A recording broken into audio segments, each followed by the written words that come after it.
Hello and welcome to Parenting on the Go. I'm Jonathan Jackson, and joining me this episode is Melanie Schwartz, a licensed psychologist and the owner of Viewpoint Psychology and Wellness in Commerce Township. Melanie, it's a pleasure to have you today. Thank you. All right. Well, Melanie, I want to talk to you today about a very important thing that we've noticed, overscheduling in families. Yes. And you know, there's a difference between just being busy and being overscheduled. But what is overscheduling exactly? Okay. In simple terms, it basically means needing a 36-hour day instead of a 24-hour day. Okay. We're doing too much in one day, 1 week, more than we can handle. Okay.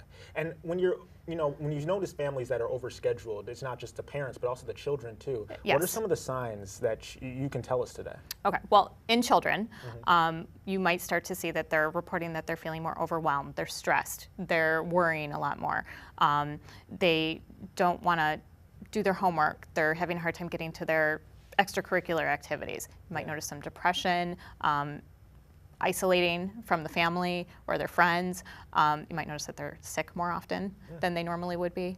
So that's what it would be like in kids. In adults, you might see similar or slightly different symptoms.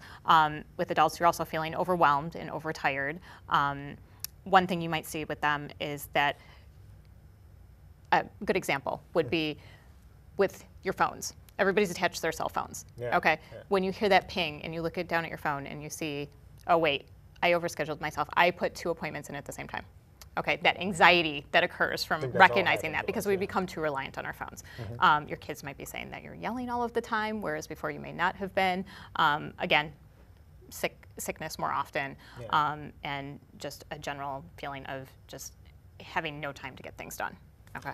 Now, one of the things, though, that you mentioned that we talked about earlier is to be mindful of, when you start noticing these signs. What does it mean exactly, though, to be mindful? Okay. The word mindful means to be aware of your present state, emotionally and physically. Okay. We're very focused on being in the future when we're overscheduled. What do we have to do tomorrow, next week, next month? We're not focused on the present. And the goal is to be in the present state because that's the healthy place to be.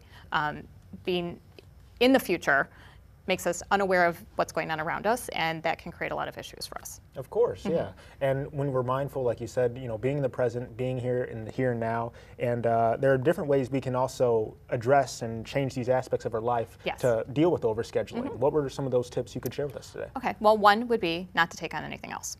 Okay. You may need to recognize that you need to reduce things in your life. It's more important to spend time with your family than it is to be running from place to place, activity to activity. It's okay to say no. It's actually healthy to say no, and to be more aware and make that a priority in your life, to recognize and see, am I being mindful of what's going on? Can I manage what's going on in my life? Another option would be to recognize it's not a competition. Okay, success does not mean how much you get done in a week. What one family can get done and another family can get done, the two they're different. Of course, they're different because what one different, person can handle is different than another person can handle. So kind of challenge yourself with that and recognize it does not mean success. Okay, if I need to slow down and do things differently, that's okay. That's how you show signs of success, not how much you get done in a week. And last but not least, ask for help. Yes. Okay. Yeah. We all need it. Of course, we all need it. We are all running around. We have a lot to do. At some point in our lives, we always need help, and being able to ask for it. Some ways to ask for help would be West Bloomfield Youth Assistance. Wonderful. My own practice, Viewpoint Psychology and Wellness.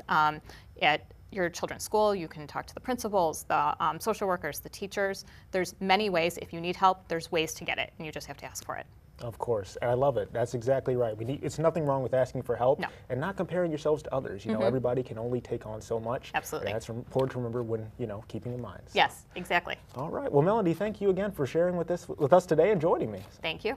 All right. Well, thank you all for joining us on this episode of Parenting on the Go. And remember, if you'd like to look up more helpful parenting tips, then please go check out West Bloomfield Youth Assistance's website at wbyouthassistance.org.